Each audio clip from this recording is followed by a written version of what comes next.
Magandang gabi po sa inyo lahat mga kababayan ko.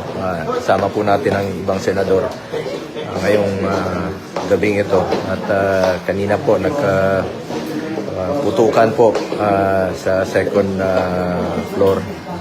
Update lang po sa inyo. Pagdasal niyo po kami rito sa Senado na hindi po magkagulo at walang masaktan. Nananawagan po ako sa ating mga kababayan na mapanatili ang kapayapaan dito po sa Senado. Dito po kami habang merong meeting na pinatawag po ang leadership ng Senado. Ay narinig po kami sa second floor kanina. Ingat po kayo.